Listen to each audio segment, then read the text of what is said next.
Assalamualaikum warahmatullahi. Bismillahirrahmanirrahim. Alhamdulillahirabbil alamin. Nahmaduhu wa nasta'inuhu wa nastaghfiruh. Wa na'udzu billahi min shururi anfusina wa sayyiati a'malina. Man yahdihillahu fala mudilla lahu wa man yudlilhu fala hadiya lahu.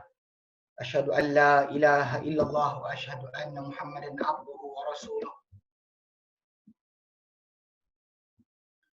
Ya ayyuhalladzina amanu taqullaha haqqa tuqatih wa la tamutunna illa wa antum muslimun. Orang beriman, bertakwalah kalian kepada Allah Taala dengan sebenar takwa dan jangan kalian mati kecuali dalam keadaan kalian semua orang-orang yang Islam. Ya ayyuhan nas taqu rabbakumul ladzi khalaqakum min nafsin wahidah.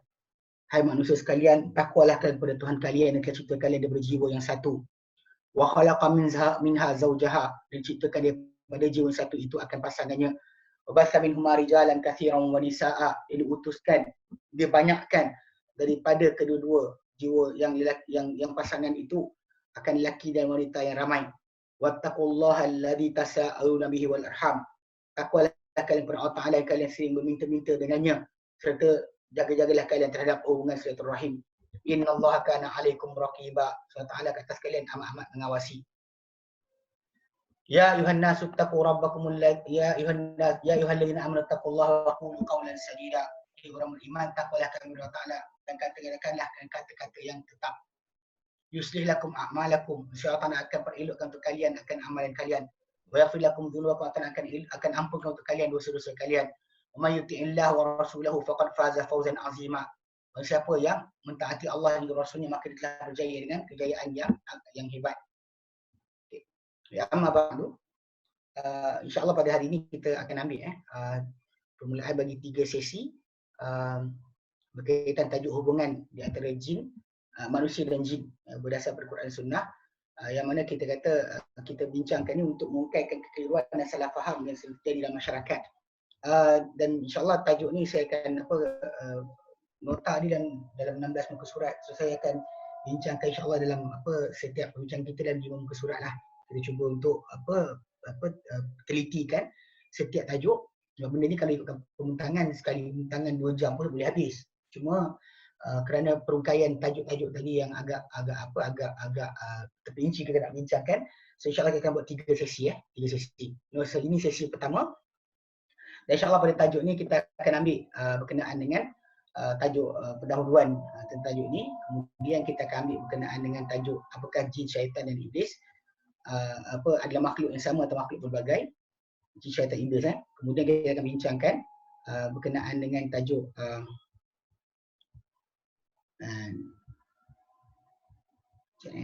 apa kadar kadar hubungan. Kita akan sampai kita berhenti sampai itu. Okey. Apakah jin, syaitan dan iblis satu makhluk yang sama? Baik. Okey, ala kulli hal tajuk ni kita sebenarnya peta kerja bagi tajuk ni disiapkan 2017 dulu, bila saya bentangkan tajuk ni di IJN Jantung Negara. Orang buat Badan Kebajikan Islam, mereka buat satu macam seminar. So saya antara pembentang pada hari tersebut pada tarikh 21 Oktober 2017. Jadi bila kita bincangkan dalam seminar Alam Mistik, so saya diberikan tajuk ni, tajuk berkenaan hubungan jin dan manusia. So insyaAllah kita kongsi kat sini lah berkenaan tajuk ni. Baik. Baik, pendahuluan apakah kepercayaan yang wajib untuk seorang Muslim mempelajarinya? Okey, pasal kita nak belajar satu ilmu, kita kena faham. Kadang-kadang ialah memang pembahagian para ulama berkenaan ilmu ni kepada fardu ain, fardu kifayah tu adalah benar. Kita tak pernah nafikan. Namun begitu apa benda perkara sebenarnya fardu ain, fardu kifayah. Okey, pengetahuan tentang agama adalah perkara terpenting yang menjamin kesejahteraan manusia, individu dan masyarakat. Jadi individu dan masyarakat, pengetahuan agama itu sangat penting. Macam kita baru ni dalam masih dalam tempoh mengalami wabak penyakit COVID-19 ni, pun pengetahuan agama tadi membantu kita sebenarnya pada asal. Jadi kalau orang patuh dari awal dengan ajaran agama, saya selesai masalah. Tapi kerana kedegilan dan salah faham yang berlaku, maka masalah. Dalam himpunan ilmu agama ada dikira sebagai fardu kifayah ke atas seluruh masyarakat, dan ada fardu ain ke atas setiap individu. Dia bersifat fardu kifayah ni Mana bila orang lain dah belajar, awak tak payah. Dalam seorang masyarakat tu seorang ada dah cukup. Itu fardu kifayah. Ada pun fardu ain, dia wajib ke atas setiap individu mengetahuinya. Okay. Dan ilmu berkaitan akidah atau kepercayaan adalah antara pengetahuan agama yang sering disalah anggap sebagai ilmu fardu kifayah. Yang madai diketahui oleh orang tentu dan bukan wajib diketahui oleh setiap umat Islam. Dan dari segi detail khilafiah pengetahuan, ya, betul. Contoh macam detail berkenaan syurga, berkenaan neraka, detail perincian-perincian yang tak ada dalam Quran dan Sunnah dengan untuk kita mengetahuinya. Itu kita kira sebagai benda tu memang cabang, memang tak tahu tepat pun tak apa. Macam tingkat syurga berapa awak tak tahu, tak apa. Tak jumpa, tak baca neraka, siksaan neraka macam mana setiap tingkat. Itu detail tak ada masalah. Kita kata benda tu seorang tahu dah cukup. Tapi secara umum berkenaan masalah syurga neraka wajib. Dia bukan masalah saya tak tahu syurga neraka tu ada ke tidak, maka tak apa. Dia mesti ada daripada kita pengetahuan. Sebab ia sebenarnya bukan fardu kifayah dari masalah mengetahui wujudnya syurga tu. Itu bukan, itu fardu ain. Setiap orang kena ada kepercayaan, bahkan tidak dikira iman dia diterima kecuali dia telah beriman dengan adanya syurga neraka, adanya berkenaan dengan hari kiamat. Dia mesti ada detail, ada umum tadi wajib. Adapun detail masalah tingkat tanah syurga apa dan sebagainya, awak tak tahu tak ada. Pokok syurga apa benda, kan, tumbuhan syurga apa benda, tak tahu tak ada masalah. Pasal ini dikira sebagai fardu kifayah. Adapun fardu ain berkenaan percaya syurga neraka itu wujud, itu wajib. Dia bukannya bukannya boleh ditinggalkan. Kerana kejahilan mengenai akidah akan membawa kepada penyimpangan akidah. Dan bila menyimpang akidah akan membawa penyimpangan tingkah laku. Bila orang tu kepercayaan dia salah, mana perangai dia pun akan salah. Okay? Lalu menyimpang tingkah laku, maka akan sengsaralah seorang manusia tu dunia dan akhirat. Akidah Islam berasas kepada perkara ghaib. Ini basic. Bila kita kata akidah Islam, kepercayaan Islam ni, dia berasas pada perkara ghaib. Bahkan kita beramal dengan arahan Nabi SAW dan sebagainya, memang purely sebab kita percaya Muhammad Rasulullah. Bukan perlu jumpa kebenaran dari segi saintifik ataupun dari segi masalah logik, baru kita beramal. Macam bila hari tu kan, bila Nabi kata bila kamu dengar tentang satu penyakit, kamu di dalam, kamu jangan keluar. Kamu di luar, kamu jangan masuk. Dan Nabi janjikan kepada orang yang kena musibah mati dengan penyakit tersebut, itu satu riwayat yang Nabi suruh tinggal dalam rumah, dan Musnad Ahmad, tinggal dalam rumah. Nabi janjikan kalau orang tu dia tak keluar dari rumah atau negeri dia, kemudian dia bersabar mengharap ganjaran Allah Taala dan percaya dengan qadar, nescaya dia akan dapat pahala seperti mati syahid. So basically dekat situ kita faham bahawa kita ikut saja. Cuma kita tak faham kenapa Nabi suruh berhenti atau tinggal. Bukan ada saya bincangkan tajuk ni dengan pelajar di Permaisan Taklim tentang tajuk ijazah ilmi. Saya kata bila tajuk ada seorang pelajar tanya, dia kata ada ke, boleh ke timbul tajuk sampai sekarang masih lagi ada perkara yang tak ditemui. Saya kata setakat saya belajar dari tu di Yaman, memang saya jumpa lah bila dikatakan kenapa Nabi suruh diam, jangan keluar, dan orang yang di luar jangan masuk. Sebab punca dia adalah kerana masalah macam baru ni, kita kata ada tempoh sebenarnya untuk virus yang tersebar merebak ni. Dia ada tempoh, dipanggil incubation period. Yang macam sekarang ni COVID-19 dia kata ada tempoh 14 hari. Yang zaman Nabi semua buat saja. Kita tahu pun kenapa. Jangan diam, jangan keluar. Dan kita kata macam mana orang tu dalam penyakit merebak, kenapa dia tak keluar tadi, boleh menyebabkan penyakit dia berhenti. Tapi bila kita dapat tahu sekarang ni, rupanya setiap virus, setiap penyakit ni tadi ada tempoh inkubasi dia. Dia ada incubation period di mana dia boleh merebak dan juga terus berjangkit, tersebar dalam tempoh tertentu. So kalau seorang tu tahan diri dia macam Nabi arahkan, biasanya dia akan dapatlah fadilat akan perkara tersebut. Tapi asas pertama kita buat kerana Nabi arahkan. Okay, jadi memang kita beriman, iman kita atau akidah kita berasas pada ghaib. Dalam rukun iman kesemua yang wajib diimani oleh manusia, seorang Muslim, adalah ghaib dari penglihatan dia. Allah itu ghaib. Okay? Malaikat itu ghaib. Okey, kemudian bila sebut kitab. Kitab tu ghaib tidaklah pada fizikalnya tapi pada masalah penurunannya. Mana awak tahu turun daripada Allah Taala? Tu ghaib lah. Rasul, macam nak percaya Rasul tu ghaib?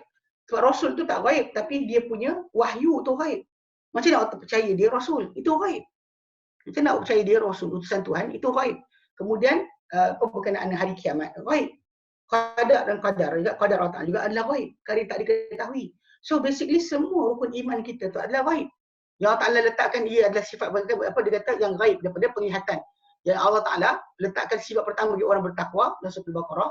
Ayat ketiga Allah Ta'ala nyatakan alladzina yu'minuna bil ghaib. Allah Ta'ala sebutkan orang bertakwa tu siapa? Maka dia sebutkan yang pertama sekali adalah orang yang beriman dengan ghaib. Dan ghaib ini maksudkan tu adalah ghaib berkenaan dengan Allah Ta'ala, para malaikat, syurga, neraka dan sebagainya, atau akhirat. So ghaib yang begini memberikan kesan pada tingkah laku. Ghaib setakat tahu ada jembalang, saya lihat tak ada dalam masyarakat kita pun, bomoh dan sebagainya, ustaz yang tahu benda ghaib ke apa, dia bukan menjadikan apa makin takwa. Maka kebanyakan makin kufur ada. Dan sebahagian tu bomoh-bomoh kan, raba anak orang, bini orang dan sebagainya. Dalam keadaan percaya berkenaan dengan wujudnya akan alam mistik, alam misteri yang di sebalik penglihatan manusia. Tapi jahat tu tetap kekal. Jahat dia orang kekal. Tipu orang, bohong orang, terus berjalan. Dekat situ kita faham bahawa bila Allah Ta'ala sebutkan alladzina yu'minuna bil ghaibi, sifat orang beriman ni, dia mesti iman ghaib tu adalah iman pada ghaib yang beri kesan pada ketakwaan. Bukannya iman pada ghaib yang setakat tahu benda ghaib tu ada, kan alam mistik tu ada, tapi namun begitu tetap jahat dan juga kufur pada perintah Allah Subhanahu Wa Taala. Itu bukan sifat ghaib yang dimaksudkan. Atas pemberian dari Allah Subhanahu Wa Taala dalam kitabnya, dan perkhabaran Nabi SAW dalam sunnah baginda SAW, kita diwajibkan untuk beriman dengan kewujudan makhluk jin atau syaitan yang tak kelihatan pada pandangan mata. Lebih dari itu, dia kata syaitan untuk kita adalah sebagai musuh yang nyata. Bukan setakat kita kena percaya wujudnya syaitan atau jin, syaitan jin, tapi kita disuruh juga mengambil syaitan jin ini sebagai musuh yang nyata, musuh yang jelas. Bukan setakat musuh yang kita agak-agak tak. Memang musuh yang nyata. Ini perintah Allah Ta'ala kepada kita. Baik. Jadi tajuk kita akan ambil ayat pertama hari ini adalah apakah jin, syaitan dan iblis? Adakah dia makhluk yang sama atau okey. Jadi dia ada satu buku risalah. Kalau tuan-tuan belajar siri akidah yang dikarang oleh Dr. Omar Sulaiman Ashkar. Jadi satu bab alam jin dan syaitan. Okey, jadi itu satu kecil lah, buku tu kecil je, tak besar mana. Ni kat tangan saya ni ada satu buku lagi besar. Dalam 500 muka surat lebih, lebih 500 surat. Dia kata Alamul Jin fi Dawil Kitab Sunnah. Alam jin di bawah skop Quran juga sunnah. Saya payah sikit pasal buku ni warna hijau. So pasal background saya ni pakai warna hijau, dia macam tu hilang sikit. Yang dikarang oleh Dr. Abdul Karim Dr. Abdul Karim Naufan Ubaidat. Yang mana buku ni, risalah ni adalah risalah ilmiah yang di bawah seliaan Syekh Abdul Rahman bin Nasir Al-Barrak. Jadi ini buku ni antara buku besar yang saya jumpa setakat ni yang kumpulkan tentang tajuk alam jin secara menyeluruh. Cuma kita tak nak pergi masuk pada semua buku ni. Kalau kita bincang buku ni secara detail, masalah bincangan kita mungkin makan masa setahun. Tapi oleh kerana kita nakkan skop yang khas, itu berkenaan kita nak rungkai kekeliruan. Dalam masyarakat Islam kita ni, jin dikira sebagai, atau syaitan jin dikira sebagai pengaruh yang besar dalam masyarakat. Kita lihat sampai sekarang ada orang percaya macam di Indonesia, diorang siap bayar, semah, hantar ancak kepala kerbau ke laut kepada Nyi Roro Kidul, Ratu Laut Selatan. Sampai sekarang bahkan pernah dalam sejarah presiden-presiden Indonesia sendiri pun percaya dengan perkara ni. Siap ada bilik khas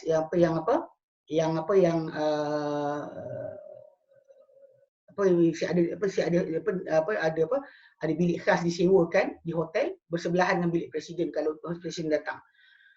Dan dibayar ancak kepala kerbau kepada Ratu Laut Selatan. Ini masalah besar dalam masyarakat kita. So, jadi benda ni kalau nak fahamkan, memang wujudlah kita kata kepercayaan berkenaan sedemikian rupa. Jadi kita nak rungkai perkara tersebut. Baik. Jadi sekarang ni kita nak bincang dulu pertama sekali, apakah jin, syaitan dan juga iblis? Adakah dia makhluk yang sama atau berbagai? Okay. First different jin. Kalimah jin tu maksudnya suatu benda tersembunyi sebenarnya. Sebab tu janin dipanggil janin. Janin. Janin. dipanggil janin sebab dia adalah suatu benda tersembunyi daripada penglihatan manusia. Itu jin dipanggil jin. Jin dipanggil jin sebab dia adalah memang benda yang tersembunyi daripada pandangan manusia. So dipanggil jin. Sebab tu jannah tu dipanggil jannah sebab dia tersembunyi daripada mata. Sebab taman, kebiasaan bila kita ada taman, taman larangan macam kebun tertentu, kita ada pagar. So orang tak nampak dalam taman tu ada apa. Janin manusia dipanggil janin sebab dia tersembunyi juga. Tak ada kelihatan pada lahir baru tahu. Dalam perut ibu ketika ibu tu mengandung, mana kita nampak janin tu macam mana.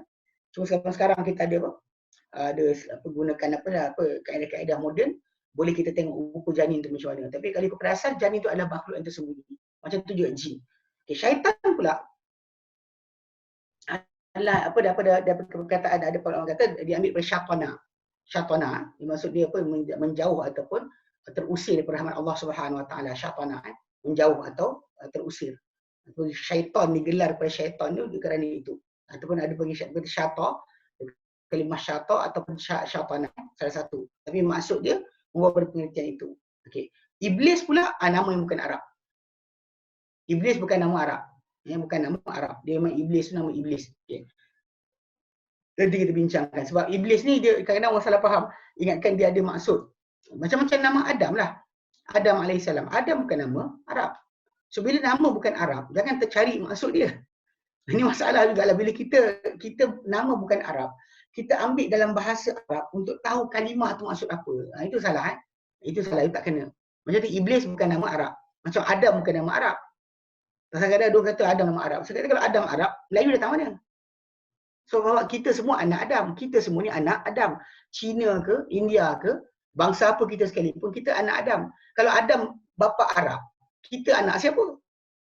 Ini sering salah faham. Baik. Jadi segi asasnya, jin, syaitan, iblis. Okay, nama tadi saya sebut terang-terang. Saya kata maksud dia pertama tu jin tu kata jannah. Kan apa maksud dia tersembunyi atau tersuruk daripada penglihatan. Jadi jin dipanggil jin sebab dia tersembunyi. Jannah, janin, nama yang satu kalimah dengan jannah.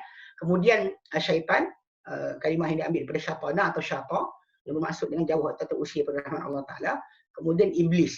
Iblis bagi nama khas bagi makhluk, satu makhluk jin yang nama dia iblis. Okay, baik. Kalau kita lihat tajuk ni, kita sekarang ni bila kita sebut tentang benda tu, soalan dia, adakah makhluk dia kata makhluk ni banyak kita dengar. Okay. Kita sebut syaitan, iblis, jin. Kemudian kita ada manusia, ada malaikat. Okay. Sekarang ni kalau ikut pada dalil hadis Nabi SAW, alam semesta kita yang luas ni, berapa makhluk yang mukallaf? Maksud mukallaf tadi, ditaklifkan dosa pahala. Mana diberikan arahan bagi pelaksanaan kerja. Kita ikutkan kepada semua benda, ikut patut perintah Allah Ta'ala. Matahari terbit dan terbenam, ikut perintah Allah Ta'ala. Tapi dia bukan makhluk mukallaf yang macam kita ni, ditujukan ucapan untuk perintah suruhan dan larangan. Itu beza dia, mukallaf tu maksud dia. Okay, di alam semesta yang luas terbentang ini, sebenarnya ikut kepada dalil yang sahih daripada Nabi SAW, hanya ada 3 makhluk yang boleh ditanggungjawabkan oleh Allah Ta'ala dengan larangan dan suruhan. Dan mereka adalah malaikat, jin dan manusia. Tiada makhluk mukallaf lain selain mereka. Daripada Aisyah radhiyallahu anha, hadis riwayat Imam Muslim, daripada Nabi SAW telah bersabda, khuliqatil malaikatu min nur. Diciptakan para malaikat daripada cahaya. Wa khuliqal jan min marijin min nar. Diciptakan jin daripada lidah api. Itu daripada api yang menyala. Lidah api itu marij itu campuran di antara asap dengan api. Ini bila kita ada api, ada asap. So kawasan tengah tu, ini marij. Campuran daripada api, asap campur api. Kemudian wa khuliqa Adam kama usifa lakum, dan diciptakan Adam macam disifatkan kepada kalian. Kita di Al-Quran Karim kalau kita baca, Adam ni pernah disebut sebagai turab. Turab ni tanah kering. Kemudian tin. Tin tanah basah, mana lumpur, tanah yang dicampur dengan air. Kemudian tinul lazib, tanah lumpur yang tanah yang campur air yang telah jadi diuli, boleh diuli. Itu tinul lazib. Kemudian salsal min hamim masnun. Kemudian kalau kita dah uli satu tanah tu, kita biarkan dia untuk kering, dia akan mula mengeras. Tapi ketika tengah lembut tu, dia dah mula bau hanyut dan menghitam, menggelap. Kemudian salsal kal fakhar. Kemudian dia seperti tanah liat yang macam tembikar. Mana keras. Maksud dia ini stages Adam jadi. Macam Al-Quran ceritakan. Al-Quran Karim, stage yang dimaksudkan tu adalah bukannya maksud dia Al-Quran bercanggahan. Banyak orang kadang tak faham tentang kaedah Quran. dia akan rasakan, dia kata macam mana apa. Sekejap kata turab, kejap kata tin. Turab dan tin bukan benda yang sama Disebut turab tanah kering, disebut tin tanah basah. Jadi bila sebut macam tu sol itu tanah liat yang telah dibentuk ataupun kalau dikeras dipanggil macam tembikar. Ia sebenarnya bukan bermaksud contradiction dengan Quran. Tapi bahkan ia adalah sebenarnya menceritakan ciri-ciri peringkat kejadian Adam AS. So Nabi sebut dalam hadis yang riwayat Imam Muslim tadi, diciptakan para malaikat daripada cahaya, diciptakan jin daripada campuran lidah api yang nyala, dan dijadikan Adam daripada macam mana diciptakan kepada kalian, macam mana Allah sifatkan. So memang kita kata ikut kepada ni, memang sebenarnya yang ada makhluk yang mukallaf hanya ini.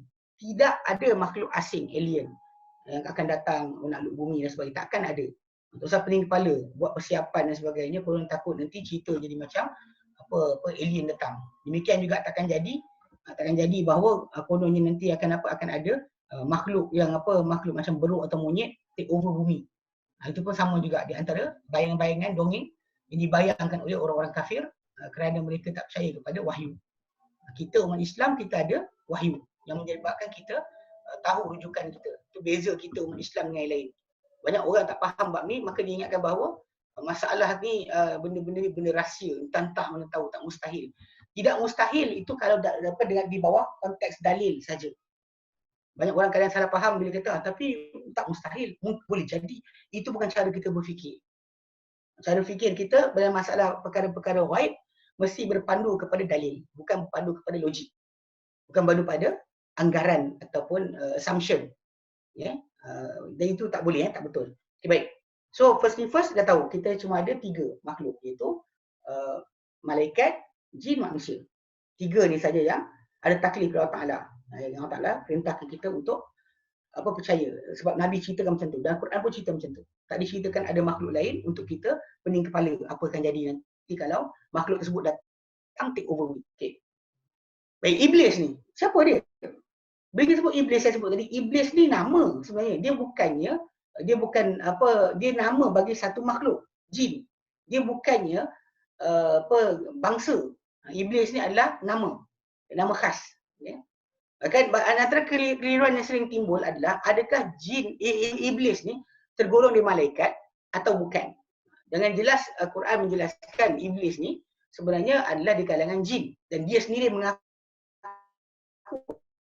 asal kejadian daripada api, bukan cahaya seperti asal kejadian para malaikat.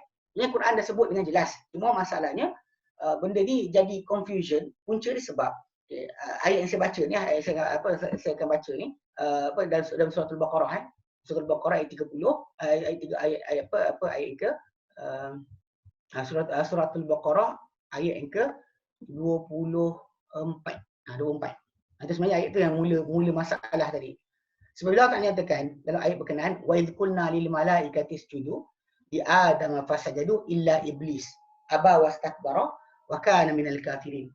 Dan ingatlah tak kali mana kami perintah para malaikat sujudlah kamu semua kepada Adam, mereka semua sujud kecuali iblis. Dia enggan, aba, dia enggan, wastakbara dan dia menyombong. Wa kana minal kafirin dan jadi kalangan golongan yang kafir. Ayat 34. Ayat 34 surah Al-Baqarah. Okay, ayat tu yang jadi logik ini logik.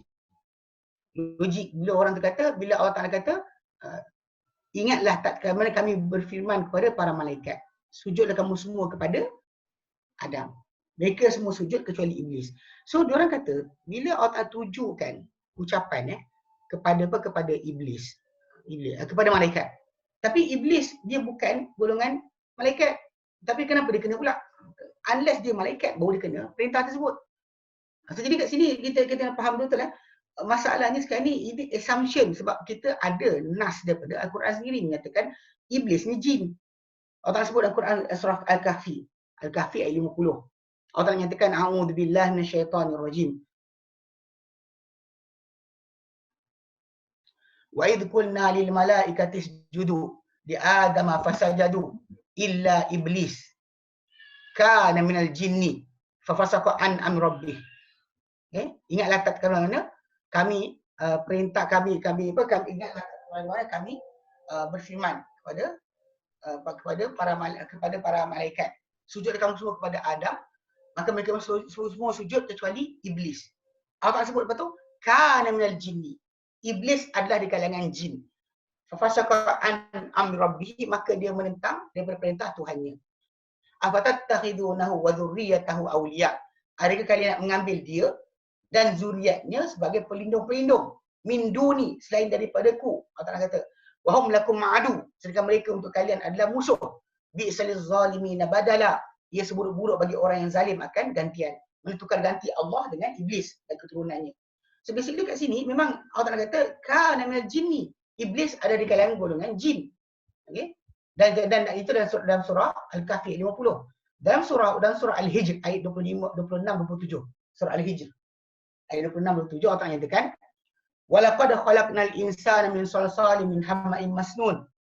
Ini semuanya kami telah ciptakan insan daripada salsal, tanah liat, min hamma'in masnun, daripada bentuk yang bertukar menjadi kehitam-hitaman dan berubah. Hamma'in masnun tu dia yang berubah, dia punya bentuk dan juga bau dan juga warna. Masnun asin, berubah, yang bertukar. Lumpur hitam yang dia bertukar. Dan wal jan, jin pula, khalaqnahu min qablu, kami ciptakan jin sebelum daripada manusia ni, daripada insan, min naris samum, daripada api yang sangat panas. Sebila tadi dalam ayat surah Kahfi kata dia di kalangan jin, dan jin memang terbentuk oleh sebelum manusia.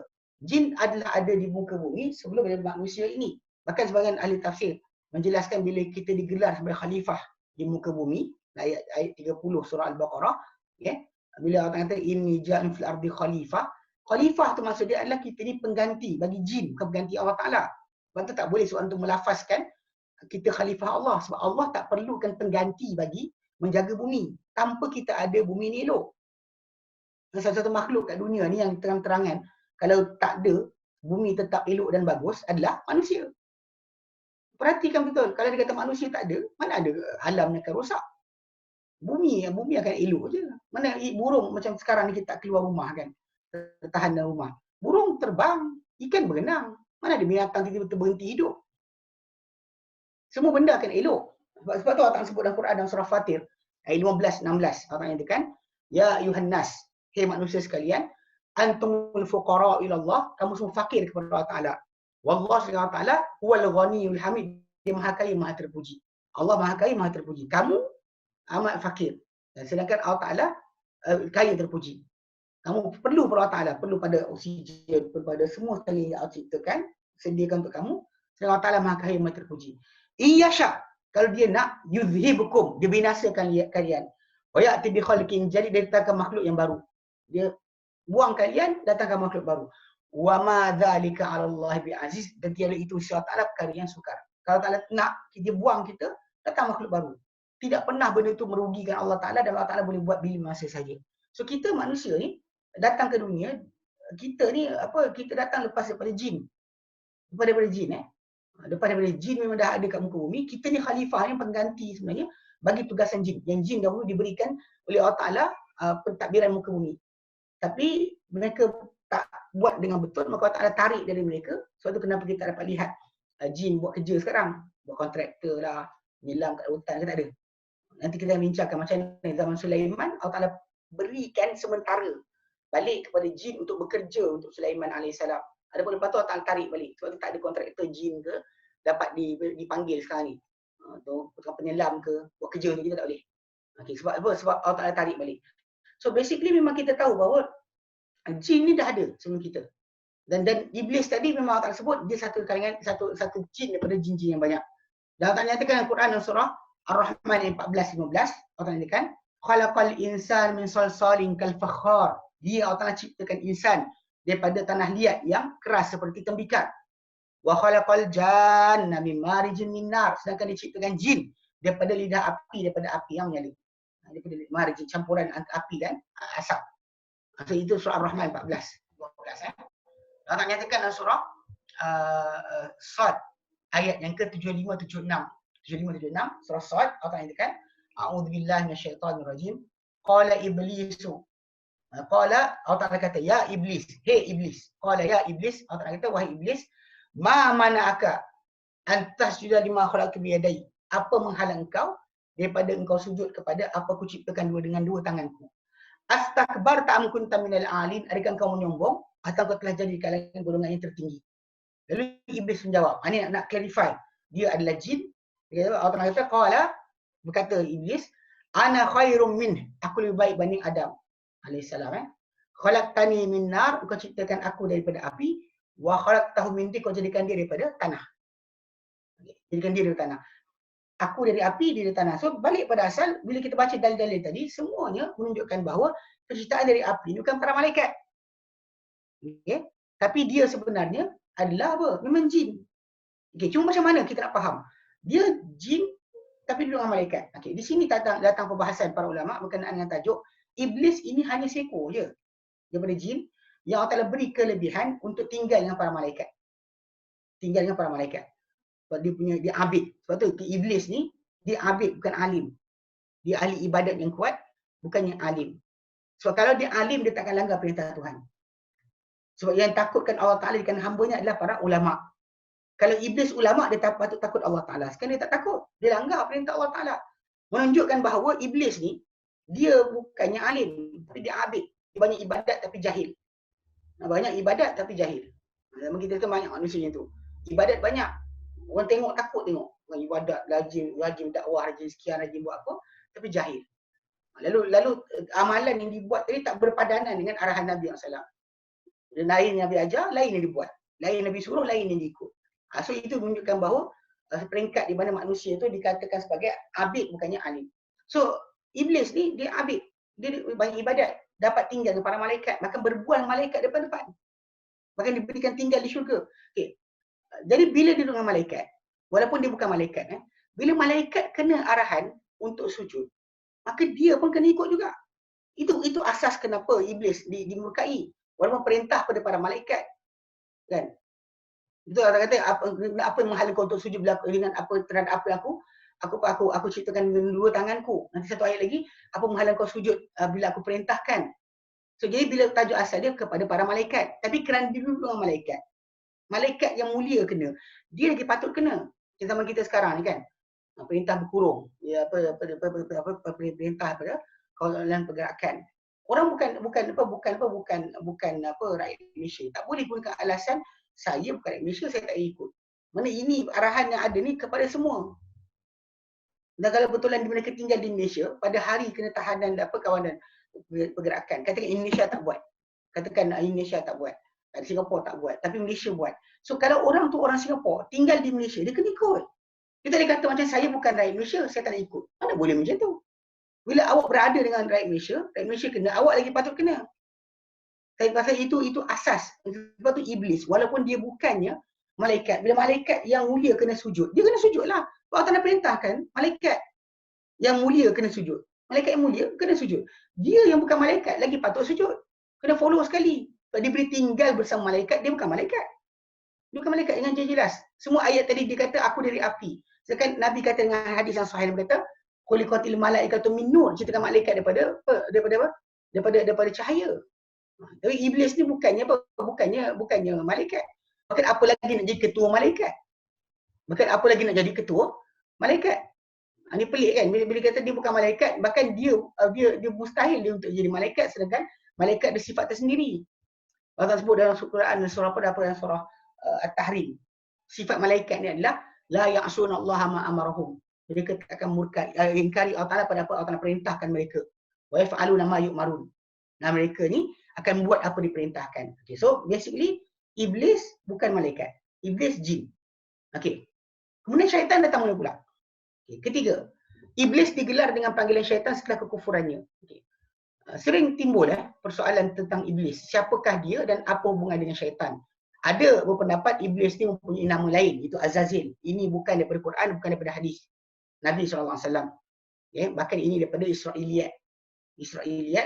Daripada Bani Israel. Di mana kita kata balik pada asal, kalau okay, benda macam ni, kalau tambahan pengertian, tambahan pada maksud dan sebagainya, kita dah ada Quran dan Sunnah yang menjelaskan kepada kita.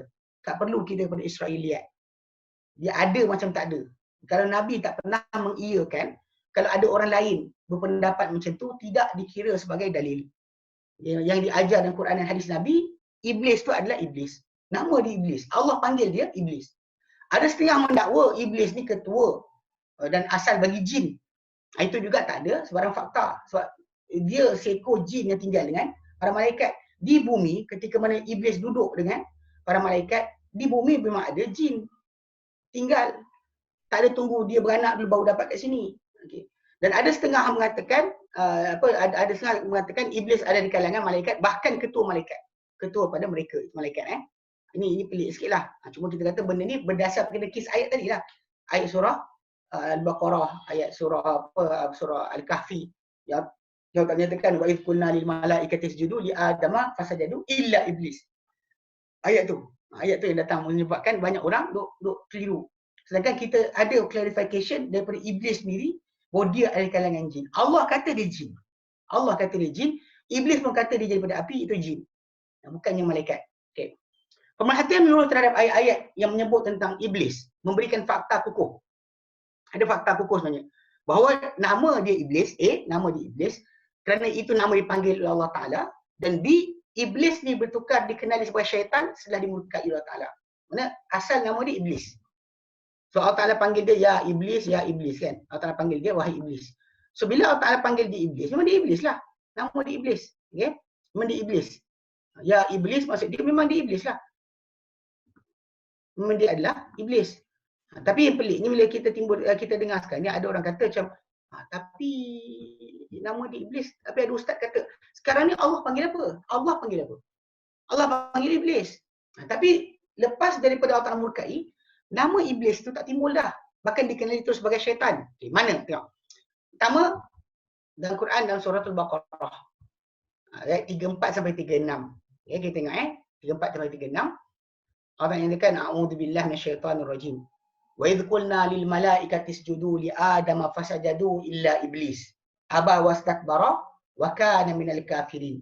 Dan ingat kalau mana kami berkata kepada para malaikat, sujudlah kamu semua kepada Adam, maka mereka semua sujud kecuali iblis. Dia enggan dan dia menyombong, maka dia jadi di kalangan golongan yang kafir. Okey, itu ayat betul. Dia kalau kita ambil ayat 30 pun sedap juga kita ambil 30 betul dalam ayat 30, 31, 32, 33 sampai 33 yang ada karakter kat situ yang disebut Allah Ta'ala sendiri, para malaikat, kemudian ada Adam, kemudian ada iblis, ada isteri Adam. Kemudian ayat sebelumnya ada isteri Adam kan. Mana kat sini ada iblis atau isteri Adam. So okay, sekarang bila ayat iblis ni datang, karakter dia datang ayat 34. Ayat 30, 31, 32, 33 tak ada iblis disebut kat situ. Disebut Allah, para malaikat. Okey, kemudian Adam. Adam Kemudian iblis ni datang karakter dia pada ayat 34. Allah sebutkan wujudnya makhluk nama iblis. Jadi suruh sujud tak nak sujud, dia menyombong. Allah Ta'ala kata, wa qulna ya Adamu uskun anta wa zawjukal jannah. Dan kami katakan wahai engkau dan wa kula minha ragadan haythu syi'tuma, dan makanlah kamu berdua daripada syurga tu sepuas-puas hati kalian, sesuka hati kalian, di mana kalian inginkan. Bila kamu nak, di mana kamu nak. Dekat sini timbul karakter kelima itu isteri Adam. Allah, para malaikat, Adam, iblis, isteri Adam. Okay. Dia kata wala taqrabu hadhihi syajarata, yang kamu dekati pokok ini, fatakuna minaz zalimin, kamu berdua akan jadi kalangan orang yang zalim. Betul tak kata ayat berikutnya atallahu masyaitan, dia telah menggelincirkan mereka berdua, siapa? Syaitan. Anha daripada syurga. Fa akhrajahuma mimma syaitan keluarkan dia daripada apa keadaan mereka dahulu berada padanya, keadaan kenikmatan, berpakaian, tak ada panas dan sebagainya, diberikan kemuliaan Allah Ta'ala, lalu mereka terkeluar daripada situ dengan apa? Digelincirkan oleh syaitan. So karakter yang ke-6 dia syaitan. So asalnya ada Allah, para malaikat ayat 30 sampai 36 kita ambil. Okay, Allah, para malaikat, Adam, iblis, isteri Adam. Tiba-tiba keluar karakter ke-6, iblis, syaitan. Sedangkan ia adalah sama, ini syaitan. Okay? Okay, depan kita baca ayat lain. Saya dalam ayat dalam surah Al-Hijr ayat 11 sampai 22. Panjang sikit tapi kat sini kita boleh tengok dengan lebih jelas. Baik, Allah nyatakan, okay?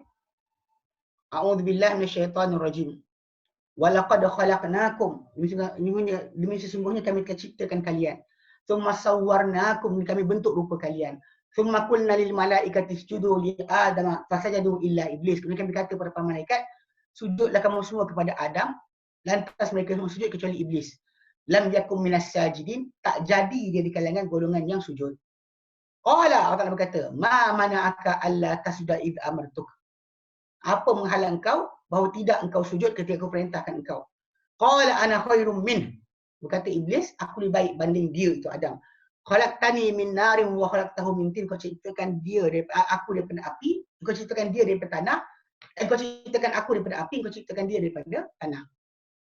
Qala fahbit minha fama yakun laka an tatakabbara fiha. Maka berkata Allah Taala, maka turunlah engkau daripadanya, ya. Maka tidak adalah untuk engkau menyombong di dalamnya dalam syurga. Fakhruj innaka minas saghirin, keluarlah engkau di kalangan golongan yang hina. Saghirin hina, eh. Qala anzirni ila yaumi yub'atsun. Qala, berkata iblis, tangguhkanlah aku sehingga hari mereka dibangkitkan. So iblis percaya kiamat ada, eh. Qala innaka minal munzarin. Allah Taala jawab balik, engkau di jalan golongan yang mendapat penangguhan. Lalu iblis jawab, qala fabima aghwaytani. Maka dengan sebab engkau sesatkan aku. Ini sebenarnya kalau kita balik pada bab akhlak, bab akidah, bila kes kadang orang sebut kita ni berdosa ni Allah berikan ke, Allah tentukan ke dan sebagainya. Ini contoh nak tengok perangai iblis. Iblis punya perangai, dia dapat resmi iblis ni bila dia buat dosa disalahkan Allah Taala.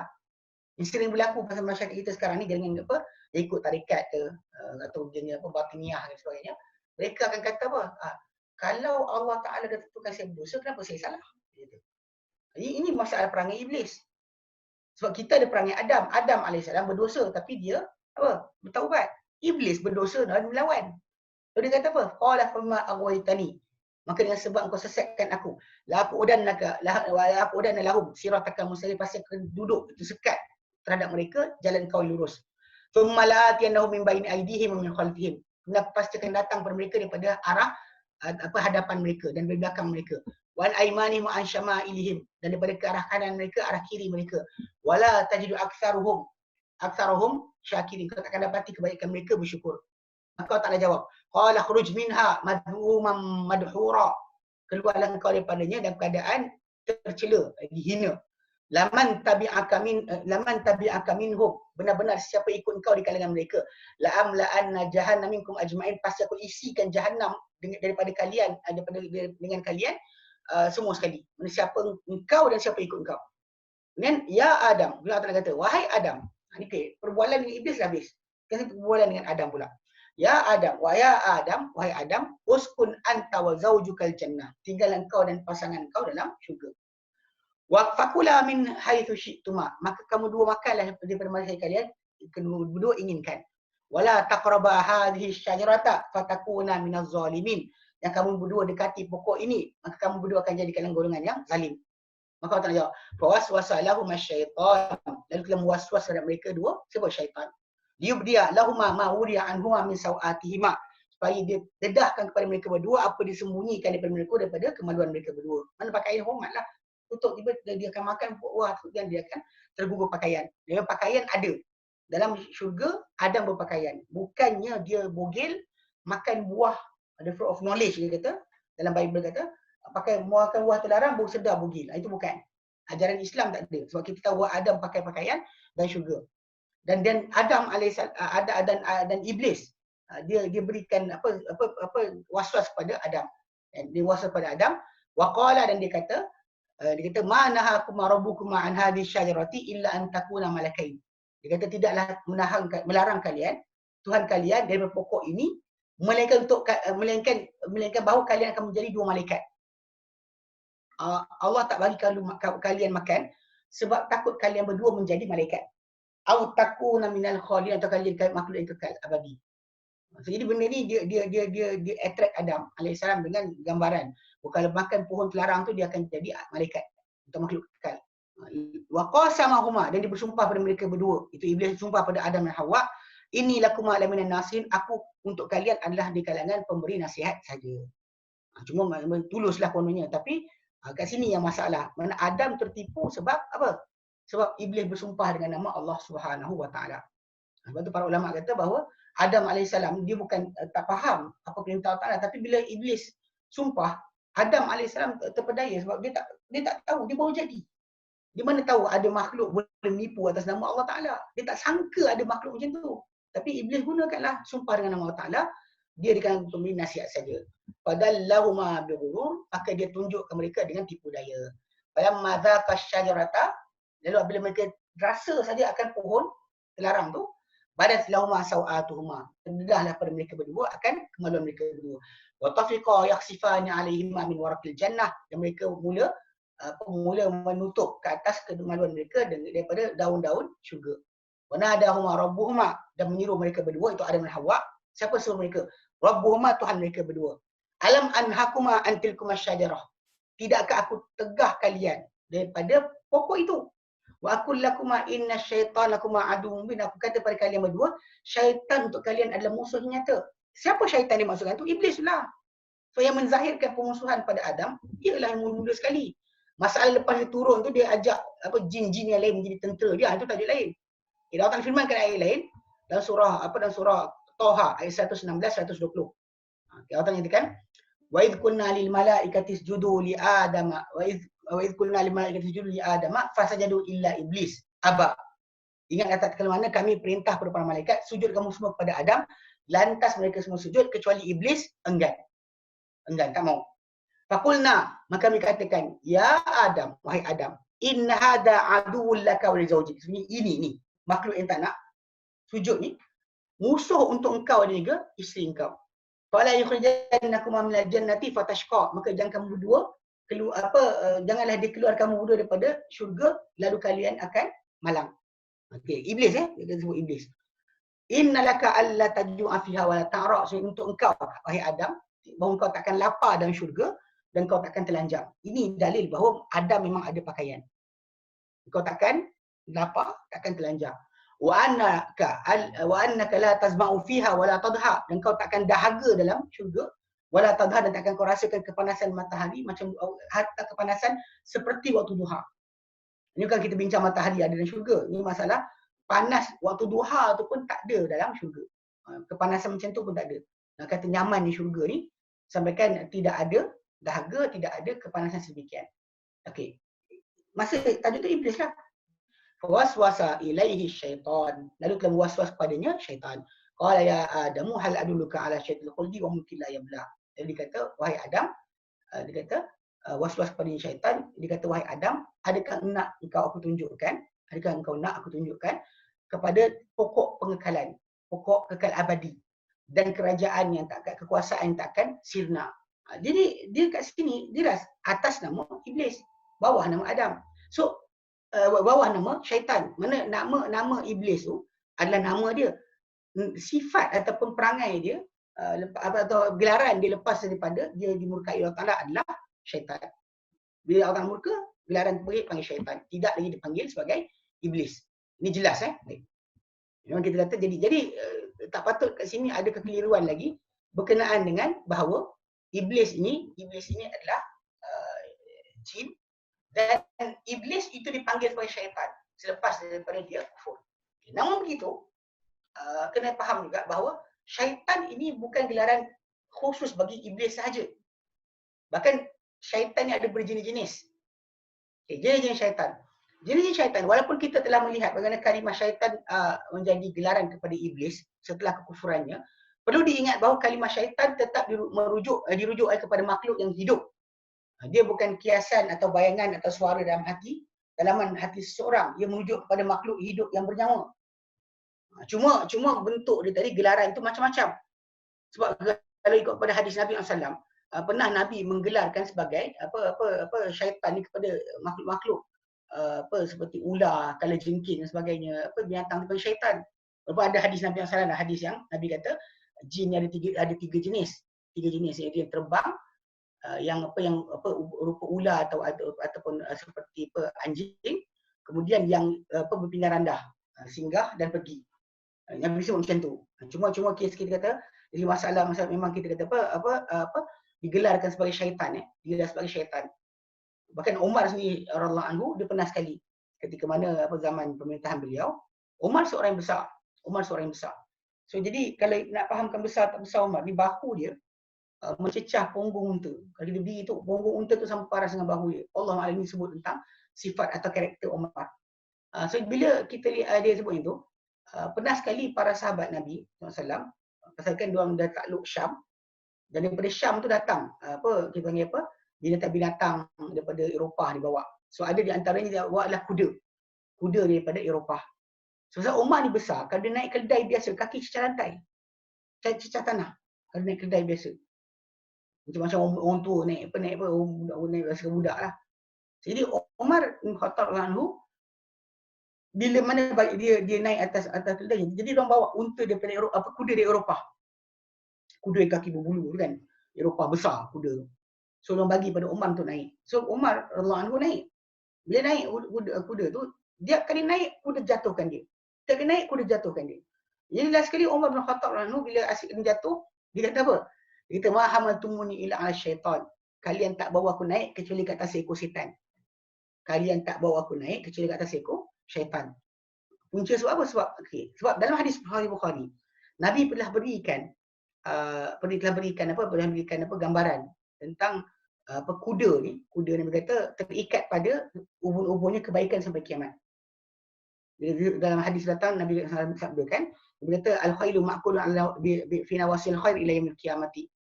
Dia kata kuda ni terikat pada ubun-ubunnya kebaikan sampai hari kiamat.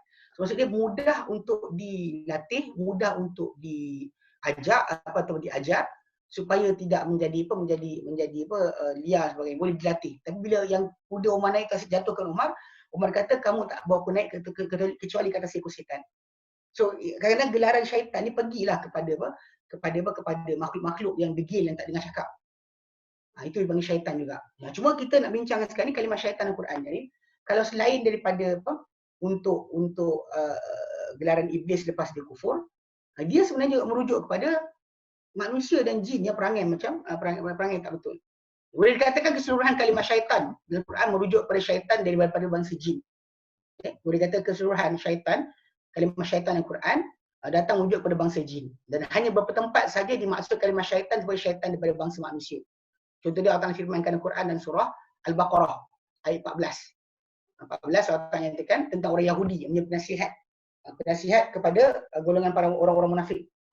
Orang Yahudi yang menjadi penasihat kepada orang munafik, Allah nyatakan wa idza laqul ladina amanu. Bila orang munafik ini bertemu orang beriman, qalu amanna, mereka kata kami telah beriman. Wa idza khalau ila syayatinihim, namun bila mereka bersendirian pada syaitan-syaitan mereka. Allah Ta'ala sebut orang munafik ni ada syaitan. Lalu syaitan-syaitan ni bila orang munafik berjumpa dengan syaitan mereka, qalu inna ma'akum, mereka berkata kami bersama kalian, bersama syaitan-syaitan tersebut. Innama nahnu mustahzi'un, namun hanya sahaja kami hanyalah buat uluk-uluk saja, mempermain-mainkan terhadap Muhammad SAW punya dan juga para sahabat ni. So maksud dekat sini dengan jelas orang munafik kan merujuk kepada Yahudi. Yahudi itu dianggap syaitan bagi orang munafik. So syaitan manusia lah, syaitan manusia. Bukan maksud dia orang munafik bila syaitan dekat rumah mereka. Maksud dia bila dia tiap kali jumpa Nabi, dia kata beriman. Bila jumpa dengan orang Yahudi, dia kata kami bersama kalian. Kami dengan Muhammad uluk-uluk saja. So dekat situ jelas bahawa gelaran syaitan itu untuk manusia. Allah Ta'ala firman juga tentang musuh-musuh para anbiya dalam surah Al-An'am ayat 112. Al-An'am 112 Allah nyatakan a'udzubillahi minasyaitonir rajim. Wa kadzalika ja'alna likulli nabiyyin aduwan. Dan demikianlah kami jadikan untuk setiap nabi musuh. Syayatinal insi wal jin, syaitan-syaitan manusia dan juga syaitan-syaitan jin. Yang apa? Yuhi ba'duhum ila ba'din zuhrufal qawli ghurura, yang mengilhamkan, mewahyukan sebahagian mereka sebahagian lain hiasan kata-kata sebagai tipu daya. Macam apa yang jin tu berhujah dengannya untuk rosakkan manusia, dia akan pindah kata-kata kepada syaitan manusia. Syaitan manusia tu pula bila cakap, dia tu saling nasihati, dan apa idea baru dia akan syaitan baru lah, syaitan jin lah pindah pada manusia baru berikutnya. Sebab tu kadang-kadang kita lihat kata-kata orang yang kufur ataupun orang yang ada sifat nifak ni, yang melawan para anbiya ni, dia sama je, bukan baru. Dia serupa je, tak ikut zaman mana pun serupa je. Dia mempermainkan agama, memperolokkan tentang perintah Tuhan, memperolokkan tentang apa sabda Nabi, macam Nabi sabdakan berkenaan dengan orang apa yang mati kerana wabak penyakit ni syahid. Datang dia kata, oh, kalau itu biarlah semua orang mati. Bodoh kan, ni kebodohan yang berlaku lah. Bila kita kata macam ni kan, orang macam ni, kata-kata dia ni kalau kita patah balik pada zaman dulu, ada dah. Yang kata Muhammad macam ni gila ke, kata Muhammad ni ke, semua dah ada. Cuma dia rotate balik je pusingan semula. Pusingan yang berulang. Macam dikatakan para anbiya tu penipu. Ya, sama, semua kena. Bodoh, dikatakan mereka ni gila, dikatakan penyihir, semua sekali. Berulang-ulang. Yang sebab itu kita faham bahawa kata-kata tu macam mana boleh serupa sebab syaitan jin, syaitan manusia ni saling menukilkan kata-kata. Yang jin bawa kata-kata manusia tahun dulu, zaman Musa alam Fir'aun ke zaman Ibrahim ke, bawa kepada zaman berikutnya. Lepas tu manusia yang cakap tu berpindah kepada manusia lain. So berterusan, kita kata itu adalah syaitan-syaitan jin manusia yang mengilhamkan, mewahyukan sebagian mereka kepada sebagian lain, hiasan kata-kata sebagai tipu daya. Walau syaa rabbuka ma fa'aluh. Namun begitu kalau dikehendaki oleh Tuhanmu takkan mereka boleh buat. Bila Allah Taala izinkan mereka buat, itu sebenarnya untuk ujian bagi kita. Fadharhum wa ma yaftarun, biarkan mereka dengan apa mereka ada-adakan. So dekat sini jelas ada syaitan manusia. Dan juga Allah Taala firmankan berkenaan syaitan yang datangkan was-was ke hati manusia. Kan? Yang Allah Taala nyatakan, "Qul a'udzu birabbin nas." Katakan wahai Muhammad, aku berlindung dengan Tuhan pentadbir manusia ini. Malikin nas, raja manusia. Ilahin nas, Tuhan sembahan manusia. Min syarril waswasil khannas, daripada kejahatan waswas al khannas. Khannas ni makhluk yang datang sekejap, sembunyi, datang sekejap sembunyi. Mana kadang-kadang datang, kadang hilang. Kadang datang, kadang hilang. Khanasa ni maksud dia menyuruh macam apa bila rusa ulur kepala kemudian menyuruh belakang semak. Dia panggil khanasa. Jadi dekat masalah bintang, kejap nampak, kejap hilang. Khanasa. Jadi daripada kejahatan waswas al-khunnas. Okay. Alladhi yang khunnas ni yuwaswisu fi sudurin nas, yang mewaswaskan pada dada-dada manusia. Minal jinnati, dan khunnas ni daripada kalangan jin, wan nas juga kalangan manusia. Manusia kadang keluarkan apa kata-kata. Kalau Tuhan sekian kenapa tak selamatkan kita, kalau Tuhan sekian. Ini antara syaitan-syaitan manusia. Syaitan khunnas ni macam tu, dia kerja dia rosakkan manusia punya akidah, rosakkan kefahaman manusia, cuba rosakkan. Okay. Jadi sekadar itu memang kita faham bahawa mereka ni sebenarnya dalam keadaan sedemikian. Jadi kalau kita perhatikan betul, itu sampai setakat tu, memang itu boleh kata keseluruhan bagi apa yang disebut sebagai kedudukan syaitan, jin, syaitan dan iblis. Jin, syaitan dan iblis. Jadi kita faham bahawa syaitan ni ada manusia dan jin. Okay, baik. Jadi oleh kerana apa? Ni saya buka soalan lah. Kita tengok soalan kalau ada. Kalau boleh saya tak nak habiskan sampai lebih daripada muka surat 5. Ini sekarang masuk muka surat 6 dah kan? Saya berhenti situ. So saya nak buka dalam setengah jam soal jawab. Lebih penting soal jawab sebenarnya. Kadang-kadang banyak orang dia keliru. Biar kita bincang. Apa benda yang setakat kita bincang. Dan apa kalau mungkin yang ke depan sikit saya sentuh juga, cuma nanti kalau kita sampai pada tajuk je, nanti kita akan ulang balik. Baik. Jadi saya buka lah soalan pada semua. Sekarang ni kita dah bincang dalam sejam. So sekarang kita setengah jam kita ambil untuk soal jawab. Wallahu a'lam.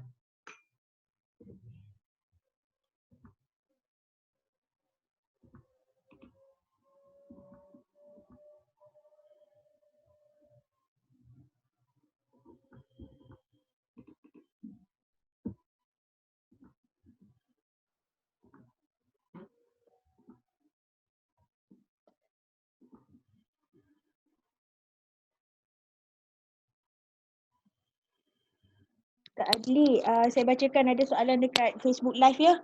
Dia tanya, bila Iblis tidak mahu sujud kepada Adam AS, Iblis ada menyatakan yang dia akan menyesat anak-anak Adam AS. Soalan saya, bagaimana Iblis boleh tahu yang Adam AS akan mempunyai zuriat dan ia boleh menyesatkan anak-anak Adam AS? Daripada saudara Muhammad Hanafi. Okay, baik. Bila macam mana Iblis boleh tahu dia Adam akan ada zuriat? Bila Allah Ta'ala kata pada malaikat ayat 30. First ayat 30 surah Al-Baqarah, inni ja'ilun fil ardi khalifah. aku akan jadikan nama buku ni khalifah. Khalifah ni maksud dia golongan pengganti, dan pengganti ni dia silih berganti. Pasal iblis tengok pada bangsa jin. Jin sendiri pun dia ada silih berganti, mana daripada jin yang pertama sampai jin yang terakhir, dia akan ada jin pertama mati sekian. Pasal kena ingat yang minta panjang usia untuk untuk tunggu sampai kiamat baru berlaku, baru dia cabut nyawa, hanya iblis. Allah Ta'ala berikan penangguhan. Kita baca dalam ayat-ayat tadi kan, surah Al-Hijr tadi, mana iblis minta penangguhan. Sedangkan jin-jin yang lain, mereka semua mati dan juga beranak pinak. Dia akan ada silih berganti. Sebab tu kalimah khalifah ni, kita ni pengganti orang sebelum kita. Lepas kita tak ada, nanti ada golongan pengganti. So iblis tak ada pelik tahu benda tersebut.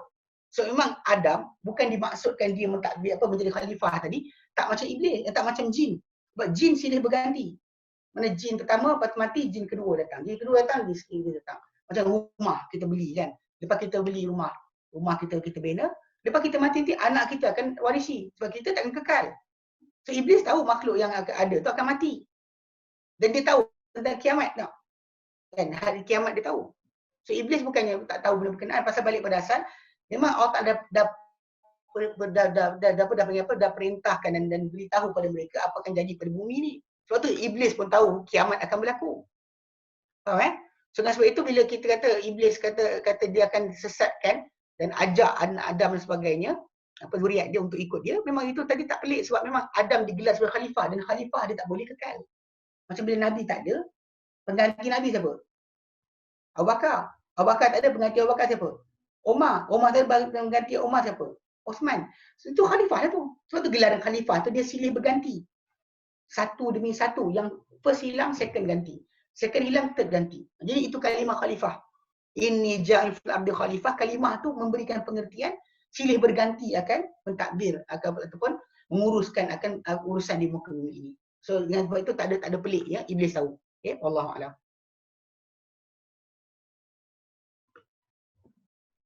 Dekat Zoom chat ada soalan Ustaz. Next soalan tanya, boleh share benteng doa atau amalan? Ustaz, syaitan boleh baca isi hati kah? Okey, ya. Okey. Pertama, boleh tak share benteng doa atau amalan, nanti tajuk tu akan datang. Tajuk tu akan datang, kita bincangkan berkenaan dengan apa yang Nabi arahkan kita. Bila gangguan syaitan datang pada kita akan disuruh isti'adzah. Tu kita bincang nanti insya-Allah dalam kelas yang ketiga. Okay? Kemudian syaitan boleh baca isi hati kah? Jawapannya tidak. Bolehkah syaitan boleh baca isi hati kita? Jawapannya tidak. Sebab yang Allah Ta'ala berikan dalam Quran Karim, dalam hadis Nabi SAW, yang tahu tentang hati kita punya niat adalah Allah Ta'ala je. Allah Ta'ala gelar diri dia alimun bima fis sudur. Allah tahu apa dalam dada. So iblis atau syaitan tak tahu apa dalam dada kita. Okay. Tapi orang akan timbul soalan. Habis itu macam mana dia membisik pada kita? Macam kisah Adam AS tadi kan. Kenapa iblis dia goda Adam dengan kata kalau makan pohon terlarang jadi malaikat. So belah mana dia nampak Adam ni ada minat untuk jadi malaikat. Benda ni sebenarnya kadang-kadang kalau kita perhatikan, dia adalah benda yang nyata. Contoh macam bila kita tengok benda yang cantik kan, benda itu mata kita duduk diam tengok macam tengok kereta ke, tengok makanan sedap ke. Mata kita tekak kita, mulut kita, dia akan ada reaksi. Reaksi tersebut yang syaitan akan ambil hint sebelum dia bisikkan apa yang dia nak bisikkan. Contoh kadang-kadang orang tu nampak penglihatan, dia larikan muka. Kan, dia larikan muka, nampak benda tak elok, aurat perempuan dan sebagainya, dia larikan muka. So bila dia larikan muka tu memang dia sekat daripada diri dia, okey. Daripada diri dia bisikan syaitan. Kalau dia kata dia toleh balik, lagi besarlah syaitan tu punya ruang untuk goda dia. Maksud dia benda tu luaran nampak. Mungkin ketika mana Adam nampak malaikat, mata dia berpinar-pinar, macam-macam rasa seronok, fascinated dengan malaikat. Lalu tu sebab iblis datang kata pada Adam, Tuhan kau tak halang kau daripada makan pohon terlarang sebab bimbang kamu boleh jadi malaikat. Itu tajuk asal dia. So dia tak tahu apa dalam hati kita sebab Allah Ta'ala yang sahaja yang tahu apa dalam hati manusia. Allah Ta'ala gelar diri dia alimun bidzatis sudur, dia yang mengetahui tentang apa isi dalaman dada manusia. Bahkan antara dalil lain adalah bagaimana hari kiamat nanti orang yang mati syahid, orang yang alim agama, qari Quran, orang banyak bersedekah, dibawa di hadapan Allah Ta'ala dan mula-mula masuk neraka adalah 3 golongan ni. Yang mana tak diketahui apa dalam hati mereka. Luar manusia nampaklah dia mati syahid dan sebagainya. Tapi dalam masa yang sama, seorang ni berperang supaya dikatakan berani. Seorang ni belajar dan mengajar supaya dikatakan alim. Baca Quran sedap supaya dikatakan qari. Yang seorang lagi banyak bersedekah supaya dikatakan pemurah. Itu jelas bahawa di luaran orang tak nampak. Itu hanya milik Allah Ta'ala saja yang tahu. Okey. Adakah iblis menzahirkan dirinya dalam bentuk asal dulu dan kini? Menzahirkan diri dalam bentuk asal dulu dan kini. Ya. Nuri. Bila sebut tentang masalah menzahirkan diri, dia kena faham. Syaitan jin, bukan iblis saja syaitan jin boleh menyerupa kepada bentuk binatang, boleh menyerupa bentuk manusia. Bahkan telah sahih daripada para sahabat Nabi SAW, kisah bagaimana mereka berjumpa dengan jin dalam bentuk rupa manusia. Macam kisah Abu Hurairah jaga taman sedekah. Dan dia wrestling dengan kawan tu. Orang tu datang curi taman sedekah, dia wrestling. Sering saya dengar ada orang kata kalau dia menyerupa, rupa dia buruk. Abu Hurairah jumpa dan dia tak pelik. Menunjukkan bahawa rupa yang dia nampak tu adalah rupa manusia biasa. Menyerupa boleh jadi binatang, boleh jadi orang. Yang kita kata dalam bentuk rupa itu tidak menjadi masalah, dia boleh menyerupa. Bentuk asal dia Allah Ta'ala saja mengetahui. Apakah rupa asal bagi jin ni tadi kan? Berarti daripada api. Apa rupa asal dia? Wallahu'alam. Dan kita tak ada gambaran tepat. Menyerupa, yes, dia akan menyerupa. Depan manusia sebagainya, dia menyerupa. Bentuk rupa manusia. Tapi masalah apa beza tu, Wallahu'alam, kita tak nampak. So balik pada asal kita kata benda ni Allah rahsiakan daripada kita, bahkan di akhirat dia pun kita nampak. Maka kita ada di kiamat nanti, hari akhirat nanti, orang yang minta supaya kepada Allah Ta'ala bawakan korin dia yang menyesatkan dia dari kalangan jin. Supaya dia boleh pijak dan sebagainya. Ini maksud dia kat situ. Di sana dia akan diperlihatkan. Sekarang kat dunia ni tak. Lintasan hati kita tu yang dia datang, dia campakkan. Dia bisikkan, kita pun terlintas. Itu yang kita panggil sebagai lintasan diberikan oleh syaitan. Tapi dia dari fizikal dia bukan makhluk dapat dilihat oleh mata kasar kita. Kalau dia menyerupa, semua orang patut nampak. Macam kisah seorang sahabat Nabi SAW, Sahih Muslim, dia minta balik awal perang, dia sampai rumah, dia tengok isteri di depan pintu rumah. Lalu bila nampak isteri pintu rumah, dia pun cemburu, dia ambil lembing nak baling. Bini dia kata tunggu sekejap, tengok apa dalam rumah. Dia masuk dalam rumah, tengok atas katil ada ular besar. Dia bergelut dengan ular tersebut, dia bunuh ular tu mati, dia mati. Tak tahu siapa gigit siapa dulu sampai duduk mati. Bila balik ke Madinah, Nabi balik daripada peperangan, dapat berita tentang kisah sahabat tersebut, Nabi kata sebenarnya di Madinah ini ada jin-jin yang masuk Islam. Dan dia datang pilih menumpang. Pada siapa ditumpang rumah dia oleh benda sebegini, izinkan 3 hari, Nabi kata. Tapi ni Madinah rumah kita yang buat kat Shah Alam ke, kat Kuala Pilah ke, dekat Johor Baru ke sebagainya yang buat. Sebab ini untuk Madinah saja. Yang mana Nabi kata bila mana dia izinkan 3 hari. Kalau lepas 3 hari tak keluar, maka bunuh, ia adalah syaitan. So basically kat situ bila ular tu berbunuhan dengan apa ni, memang dia jin. Dia menyerupa dengan rupa manusia, dan memang Nabi kata jin. Dan orang semua nampak jin, nampak dia ular. Dia jin tapi nampak sebagai ular. So dia mati, lelaki tu mati, dua mati. So kat situ jelas bahawa rupa asal dia tadi kita tak tahu, tapi asal dia menyerupa kepada rupa-rupa yang tertentu. Okey. Kalau kita tak dimaklumkan mengenai rupa asal, macam malaikat lah. Malaikat kita tahu ada sayap, tapi sayap dia macam mana? Masa dia tak boleh gambarkan sayap Jibril alaihissalam 900 sayap. Sayap burung ke, sayap kelkatu ke, tak tahu. Kita tahu dia ada sayap. Okey. Baik. Kata ustaz boleh huraikan gangguan jin ke atas manusia? Alif, Lisa, Nur. Okey. Gangguan jin kat atas manusia ni tajuk yang kita akan bincangkan nanti sebenarnya pada kelas yang minggu depan. Tapi kita boleh sebut sikit kan. Kata sebenarnya pasal kalau ikutkan kepada gangguan setakat yang saya tengok kan. Kebanyakan orang yang kata kena gangguan jin sebagainya, banyak di kalangan mereka ni ada masalah jiwa. Maksudnya dia tak happy, tengah ngurung, berlaku kematian ke, berlaku perceraian ke berlaku musibah pada diri dia, dia tak tahan dengan musibah tersebut, dan lalu syaitan jin ni dapat menguasai dia, jadikan dia tak meracau dan sebagainya. Pasal kadang-kadang kalau sebenar daripada 10 orang yang histeria dan sebagainya, yang betul kena rasukan jin tu satu je. 9 lagi tak betul. Bahkan ada di kalangan apa orang yang saya jumpa, bahkan dekat Yayasan Taklim ada seorang pelajar dulu, kakak ni, dia cerita dia mengaku dia buat histeria sebab nak balik rumah. Sebab tu kita lihat histeria ni berlaku dekat mana? Dekat mana? Sekolah asrama. Biasa pergi mana camping. Time camping, budak nak balik rumah. Awak bawa pergi masuk hutan. Dia tension. Kemudian sekolah asrama pula, diorang ada letakkan limit kadar markah. Kalau seandainya markah jatuh, kena buang asrama. So jadi budak-budak tu struggle. So pening kepala dan sebagainya, seorang jerit, lain pun jerit. Lebih macam tu. Bukan kerana memang jin tu gigit sebenarnya. Itu memang kita kata benda berkenaan memang ada. Tapi kita kata cuma saya kata daripada 10 orang, satu je yang betul. Yang lain semua buat-buat. Bila tak happy jadi. Bila happy, hilang gangguan. Sebelum kahwin, kena ganggu. Lepas kahwin, gangguan hilang. Sebab apa? Itu kita bincang insyaAllah. Nanti masalah pengaruh dia. Okey. Benarkah OCD itu salah satu gangguan jin? Tak semestinya. Bahkan bagaimana sifat manusia ni, ada sikap-sikap dia yang kita kata bukan semuanya jin. Jangan setiap manusia ni amarah dia ada. Sebutkan ni tak. Ada orang tu masa manusia ni dari segi asas perangai dan tingkah laku ikut pada hadis Sunan Tirmizi.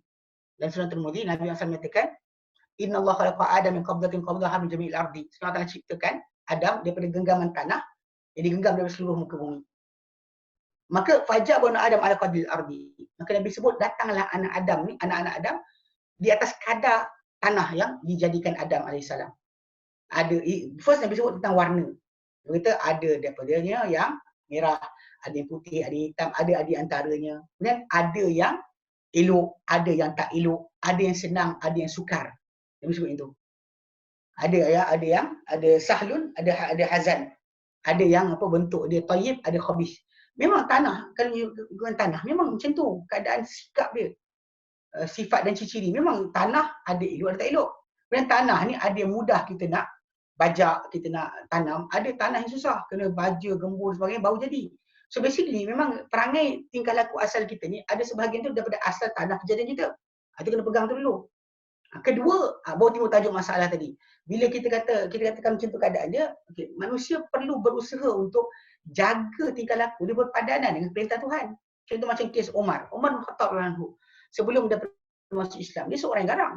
Lepas masuk Islam, dia punya perangai tak berubah, dia masih seorang yang garang. Sikap dia sebagai seorang garang tu kekal daripada sebelum Islam sampai lepas Islam. Cuma beza dia adalah sebelum Islam semua benda kena. Tapi lepas Islam, every time nak buat apa, dia tunggu perintah Allah dan Rasul. Kalau ikut pada zaman ketika bukan Islam, mungkin melayang kepala orang sepah melayang. Tapi lepas daripada masuk Islam, bila ada orang buat benda kebukan, dia pegang pedang dia, dia kata, Ya Rasulullah, biarkan aku pancung kepala munafik ni. Dia tak buat tindakan dengan sendiri. Dia tunggu arahan Allah dan Rasul. Dia takkan buat benda suka hati. Itu beza iman menyekat orang tersebut daripada sikap tadi. Macam OCD tu lah. Kan OCD tadi kalau kata orang tu ada sikap tadi kan, dia kena faham masalah qadar.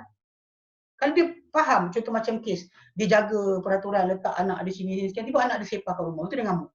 Ataupun suami punya perangai kan, balik-balik buat baju sepah. Dia kena faham bahawa manusia ni dia ada imbangan. Mana ada Allah tak jadikan pasangan ni, dia tak boleh serupa. Kalau macam ni kan serupa, tak masuk. Dia kena ada selang. Mana ada apa, tak boleh macam tu. Dia kena macam ni. Maksud dia satu macam ni, baru dia boleh serasi. Tak boleh dua-dua dengan sikap yang sama. Sebab padanan tadi, kalau orang kata dia perangai suami macam tu, dia macam tu juga. Masalah nanti. Sebab tu kenapa bila orang tu belajar tentang qadar, dia belajar berkenaan masalah berlaku kat atas diri dia, aturan Allah Ta'ala, dan benda dah jadi, tak perlu dia bebel. Bila dia sebut macam dia faham macam tu, dia akan menjadi manusia yang walaupun dalam diri dia ada sifat tadi kan, OCD tadi kan, tapi dia kawal dengan iman. Dia kawan dengan iman. Dia tak suka tapi dia tak adalah mengamuk macam Nabi SAW. Manusia paling baik, paling elok. Tapi Nabi tak pernah marah pada student dia, anak-anak murid dia. Macam mana marahnya ke macam Anas bin Malik ceritakan tentang Nabi SAW. Dia kata aku jadi khadam Nabi 10 tahun. Tapi Nabi tak pernah kata pada aku, benda aku tak buat, kenapa engkau tak buat? Nabi tak kata pada aku, benda yang aku buat, kenapa engkau buat? Jadi kita kata kalau zaman sekarang ni, kalau bos-bos yang ada, memang gagal lah. Untuk sikap ni memang gagal. Sebab Nabi tak pernah, pasal benda yang berlaku. Kita postmortem mana pun takkan berubah apa-apa. Bahkan postmortem kalau orang buat benda ni untuk menyalahkan orang. Kau lah tak buat ni, kau tak buat tu. So jadi basically kalau ada iman, sikap yang ada, apa panggil asal tanah, perangai tanah tadi, yang kita ada tadi, sikap tu akan boleh ditapis dan juga disaring. Jadi tidaklah rosak kehidupan kita. Tak ada jadi orang tu sakit jiwa dan sebagainya.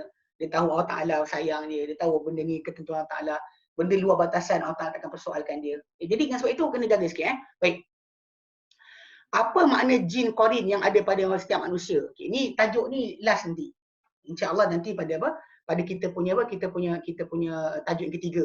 Memang Nabi kata apa? Dalam hadis yang sahih berkata mamin mauludin yuladu, tidak ada anak dilahirkan illa waqad qayallahu maru qarinuhu minal jin. Tidak ada manusia anak Adam dilahirkan kecuali telah Allah Taala ikat bersama dengan dia, tetap bersama dengan dia, teman rapat dia dengan jin. Dia akan bisik kepada dia semua benda-benda buruk. Lepas tu para sahabat kata, Rasulullah, hatta anta, Nabi kata hatta ana, aku pun ada, illa anallah anini alaih, Allah Ta'ala bantu aku mengatasi akan qarin aku yang jin ni, fa aslama, dia masuk Islam. Falam ya'mur illa bi khairin, maka dia tak suruh aku percaya kebaikan sahaja. So nanti kita bincang insya-Allah pada muhadharah yang ketiga, tajuk ketiga ni kita bincangkan. Kemudian bila iblis tak mau sujud kepada Adam alaihissalam, iblis menyatakan dia akan menyesatkan anak Adam. Soalan saya, bagaimana iblis tahu Adam alaihissalam akan punya zuriat dan boleh menyesatkan anak-anak Adam? Saya ulang balik. Ini rasa saya jawab kot. Saya kata benda tersebut boleh dengan jelas di atas kalimah khalifah tu sendiri, maksudnya silih berganti, akan ada berganti.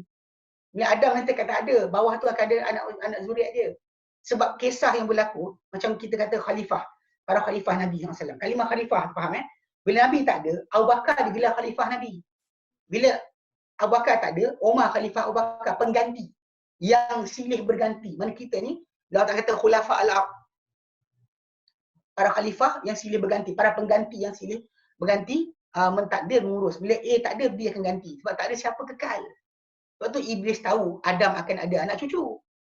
Faham Sebab itu asas daripada kalimah surah Al-Baqarah ayat 30, ayat 30 inni ja'alun fil ardi khalifah, tu maksud tu kat situ masih silih berganti. Dia bukan ada. Bahkan Allah tak berikan pada Adam pasangan. Ada isteri. Untuk apa? Iblis pun tahu, dia punya keturunan, maksudnya dia kan jin. Jin yang di muka bumi sebelum daripada iblis pun yang memang ada di muka bumi iblis bukannya bapa segala jin. Ulang balik. Dia satu jin saja yang diangkat untuk tinggal dengan para malaikat. Di bumi ketika mana iblis duduk di langit, di syurga, memang ada jin di muka bumi. So iblis tengok dah memang itu keadaan dia. Bila ada pasangan, ada jantan, ada betina, buat apa? Untuk apa jantan betina tadi? Untuk beranak lah. Bukan dia datang untuk macam tu saja. Sebab tu macam mana dia tahu daripada asas bila diberikan pasangan jantan betina, takkan duduk di diam macam tu. Kalau jantan-jantan ni lah, LGBT kan, jantan-jantan nak beranak macam mana? Diberikan satu lelaki satu perempuan untuk menunjukkan bahawa dia akan ada anak pinak. Okey. Bolehkah seorang itu sentiasa menyalahkan jin, syaitan bagi setiap tindakannya, dan adakah kaitan skizofrenia dengan gangguan jin? Okey, baik. Pertama sekali, boleh tak seorang manusia salahkan jin? Ini pun tajuk kita akan bincangkan nanti, di mana Nabi SAW melarang seorang manusia itu menyalahkan syaitan pada semua benda. Contoh macam kes dia, pernah seorang sahabat Nabi, dia menunggang kenderaan, keldai di belakang Rasulullah SAW. Lalu di tengah keldai itu berjalan, keldai itu tersadung, nak jatuh. Sahabat yang duduk belakang Nabi terus kata, ta'isa syaitan, binasalah syaitan. Binasalah syaitan. Kata Nabi toleh pada dia. Nabi kata, la takul ta'isa syaitan. Nabi kata, jangan kamu katakan ta'isa syaitan. Jangan kamu katakan ta'isa syaitan. Kan? Inna ka idza qul ta'isa syaitan. Kerana kau kata ta'isa syaitan, binasa syaitan, ta'azama wastakbara. Dan dia akan membesar diri dan juga dia akan menyombong. Pasal dia akan take credit benda dia tak buat. Dan dia akan kata, bikuwati sura'tuhu, dengan kekuatan akulah aku jatuhkan dia. Walau bukan dia buat. Mana dia akan besar. Bila kita terima macam tu, dia akan besar. Bahkan satu riwayat Nabi kata, hatta yakum misal bait, sampai syaitan ni akan jadi besar rumah. Bila kita kata macam tu, berlaku musibah pada keluarga kita terus kata sebagai syaitan. Kan? Terus kata syaitan buat, jatuhkan, patahkan kereta, patahkan kipas, patahkan tiang rumah, patahkan ini, jadikan sekian. Ini benda tak boleh. Sebab Nabi kata kamu cakap itu, maka dia besar. Tapi kalau kamu katakan bismillah, bila kita kena macam tertinggikan satu musibah, terjadi macam jatuh ke sekian, tersadung ke, kita kata bismillah, mulakan balik perjalanan kita dengan bismillah. Maka Nabi kata apa, tasawwara, mengecilkan syaitan ni hatta yakun misal zubab, sampai jadi macam lalat yang tak beri kesan pada diri kita atau keluarga kita sebarang kesan. Dia kecil macam tu je. Kalau dia membesar. Dan bila dia membesar, dia kuasai kita. Sebab tu memang orang yang skizo ni dia ada masalah juga, macam orang yang sering salahkan syaitan ni atau sibuk dengan kalau nampak benda tak ada. Memang dia sakit jiwa pun ada juga. Bahkan sebenarnya orang macam ni kalau kita bagi ubat, dia berhenti nampak. Orang skizo ni bagi ubat, dia berhenti nampak. Bahkan bukan dia nampak tadi sebab keistimewaan. Dia nampak sebab sakit jiwa. Dia nampak, kata nampak jin lah, dia sakit jiwa. Ketika tak happy, bila contoh macam orang tu berada pada state keadaan contoh macam kena dera. Ada cerita satu family ni, budak lah, time ketika kecil dia duduk dengan pengasuh yang jaga dia tu garang kat dia, diorang adik-adik. Yang kakak develop nampak orang kenit. Yang adik develop nampak hantu. Tapi lepas diorang balik ke kampung sebagainya, tinggal di kampung, hilang. Dia benda tu datang ketika tak happy je. Bayangan tadi bukan sebab kerana benda tu bantuan untuk budak tu tadi, tak. Bayangan timbul sebab dia tak happy dengan kehidupan yang dia ada. Lalu menyebabkan dia timbul bayangan-bayangan dan sebagainya. Menyebabkan jadi macam tu. Dan bukan skizofrenia atau sebagai gangguan jin. Bahkan dia ada sakit jiwa. Kalau dia kata dia boleh happykan diri dia, tenang balik kepada perintah Tuhan, tenang balik pada bangsa Allah, kembali kepada arahan agama dan dapat lihat tentang realiti hidup dia untuk apa, nescaya dia akan hilang. Saya dulu ada seorang pelajar pelajar kita kat SN Taklim, dia bawa datang seorang budak perempuan. Yang budak perempuan ni asyik dengar suara ketika solat. Ketika tengah solat, dia dengar suara tu kata Kristian lah agama benar. Bukanlah sekian-sekian. Dia macam suara dia dengar. Jadi bila budak tu datang jumpa saya tak jampi. Saya terus sembang dengan dia secara logik, secara asas. Kadang-kadang kena macam ni kita nak baiki orang bukan perlu pada jampi pun. Saya sembang dengan dia, saya kata, awak pernah baca buku perbandingan agama ke? Bila dia kata tak ada. Saya tanya 3-4 kali, akhirnya dia mengaku. Dia kata betul, dia pernah baca buku tentang perbandingan agama tapi yang dibuat oleh orang Kristian. Ini masalah dia. Dia bahan bacaan dia tadi muncul balik dalam keadaan lain, dipakai oleh syaitan untuk ragu-ragukan dia. Dia tak perasan. Dia ingatkan benda tu tadi suara, tapi bukan. Benda tu adalah gangguan syaitan yang berlaku sebab bacaan tadi. Dia bukan datang tiba-tiba. Benda-benda macam ni bukan datang tiba-tiba. Dia balik pada asal kalau berlaku pun 1 daripada 10 lah. Macam tiba orang Arab duduk dekat tamparan pasir, tiba cakap bahasa Jerman. Itu pelik lah tu. Tapi kalau yang macam ni, saya rasa kita tanya keluarga dia macam mana, dia punya kalau suami isteri, macam mana kehidupan suami isteri dia. Kalau macam anak dia kan, dia happy ke tidak, kena dera ke. Pasal benda ni akan develop pada diri dia, mencari ketenangan dengan bayangan-bayangan. So benda ni berlaku. Memang budak tu tadi saya sembang dengan dia, saya jelaskan dia. Lepas 2 minggu alhamdulillah semua. Tak ada dah dengar suara-suara. Ini contoh nak fahamkan bahawa terbayang benda tak ada, terlihat benda tak ada sebagainya tu, atau dengar benda yang tak patut dengar tu, sebenarnya bukan berasas kepada gangguan syaitan semata-mata. Kalau betul gangguan syaitan mungkin 1. 9 lagi ada masalah jiwa. Okey? Bagaimana nak bezakan perkara-perkara mungkar dilakukan oleh diri kita sendiri atau syaitan? Mana ada perkara mungkar yang kita lakukan diri sendiri saja, kan? Sebab banyak orang salah faham kan bila dia kata bahawa dia buat benda tu oleh diri sendiri. Tak. Memang benda tu mesti ada daripada syaitan punya dorongan atau desakan. Sebab anak Adam dilahirkan dalam keadaan apa? Fitrah. Kan Nabi kata dalam hadis yang sahih, kullu mauludin yuladu ala fitrati. Semua anak dilahirkan di atas fitrah. Maka fa'abawahu bapa adalah yuhawidanihi, yahudikan dia, atau yunasiranihi, menasranikan dia, atau yumajisani atau memajusikan dia. Means that influence luaran tu akan berlaku untuk bentuk diri dia. Tapi pada asal dia bersih. Semua anak Adam ni bersih di atas Islam. Cuma perangai kedua, ketiga tu adalah influence television, influence handphone, influence sekian. Benda tu akan mendorong manusia tadi buat apa yang dia buat. Nak katakan benda tu bukan syaitan. Tak, syaitan manusia pun ada. So tak ada perbezaan. Mungkar itu mungkar, tak kira mungkar mana pun. Kemudian, kalau jin tu berupa binatang atau manusia, macam mana kita nak tahu? Tak tahu pun. kita dah muamalah macam kes Abu Hurairah. Bila ada orang tu kata dia tahu, kononnya lah dia tahu yang ni jin, yang ni manusia. Yang ni bukan manusia, yang ni sekian. Okey. Saya ambil contoh kisah Abu Hurairah anhu. Dia jaga taman sedekah. Tengah jaga taman sedekah tu, tiba-tiba datang seorang lelaki datang mencuri. Abu Hurairah wrestling dia dan menang. Abu Hurairah anhu digambarkan dalam kisah sirah. Bukan seorang lelaki yang besar, badan dia kecil. Keting ke betis pun halus. Halus kan. Jadi orang tengok betis pula, kecilnya betis Abu Hurairah. Tapi dia menang wrestling dengan orang yang jumpa tu. Dan orang tu rupa manusia biasa. Kalau rupa mata sengit, mesti Abu Hurairah kata, ini siapa? Jadi bila dia wrestling kan, memang dia tak tahu pun itu syaitan. Dia tak tahu itu syaitan. Lepas 3 hari, hari ketiga baru dapat tahu sebab Nabi bagi tahu. Sebab Nabi kata itu syaitan. Nabi bagi tahu boleh tahu. Okay, balik pada asal. Takkanlah ada untuk guru zaman sekarang ni lebih bagus banding Abu Hurairah untuk kasyaf mengetahui orang ni jin atau bukan. Saya pada diri pribadi saya kata mustahil ada manusia zaman sekarang ni sehebat Abu Hurairah. Sehebat Abu Hurairah, sebab Abu Hurairah diajar, dididik, diasuh oleh Nabi SAW. Kalau awak tu ikut tarikat dan sebagainya, takkan guru tarikat awak lebih bagus banding Nabi sampai boleh train untuk tahu macam mana nak bezakan. Bagi saya tak boleh beza lah maksud saya. So para sahabat tu macam sahabat yang masuk rumah. Dia mujahidin. Balik jihad fisabilillah. Dia masuk rumah tengok ada ular. Dia tak tahu pun tu jin. Bahkan lepas daripada tu Nabi kata jangan bunuh. Kecuali ada 2 jenis yang macam dikatakan oleh Ibn Mas'ud radhiyallahu anhu, Nabi izinkan bunuh ular yang pada badan ada 2 garisan dengan ada 2 garisan.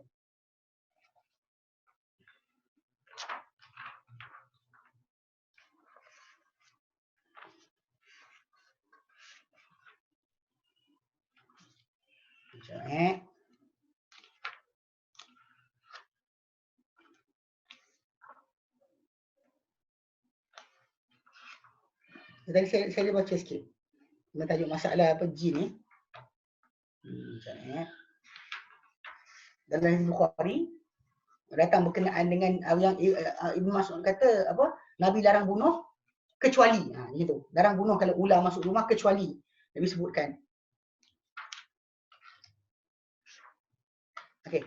Jumpa dah. Okey.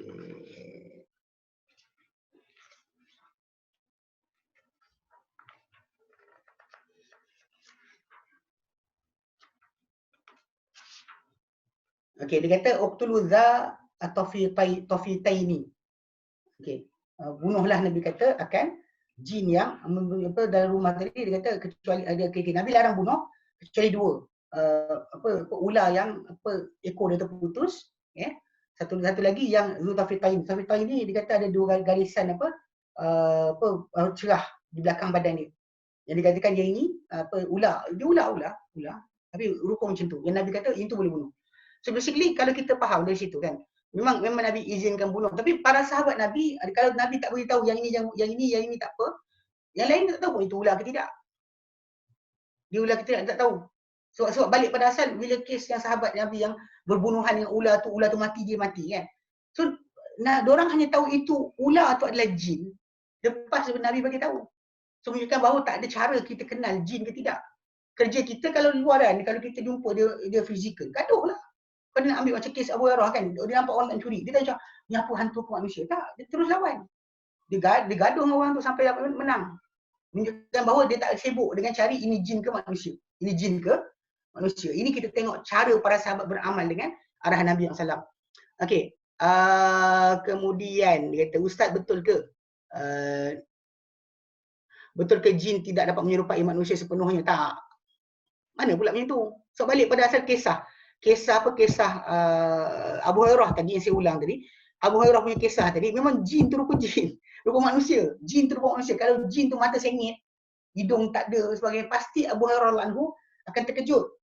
Sebab Nabi jumpa bila Abu Hurairah malam tu dia jaga taman sedekah kan, taman zakat So jadi bila dia jaga taman zakat tu memang jumpa orang tu datang nak mencuri. So dia tangkap.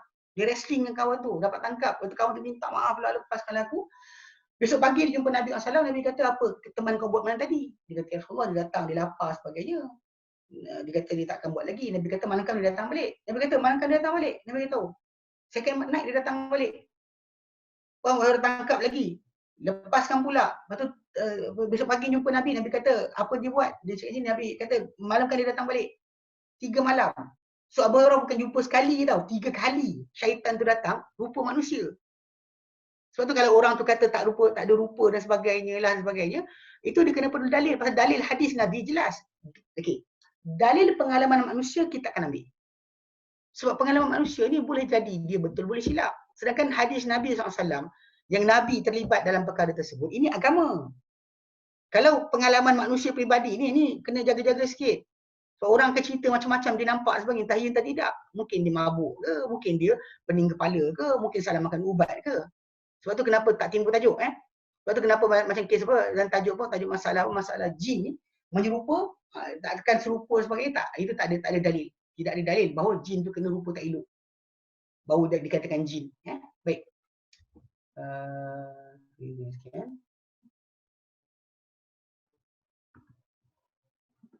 Ya, ada soalan ni?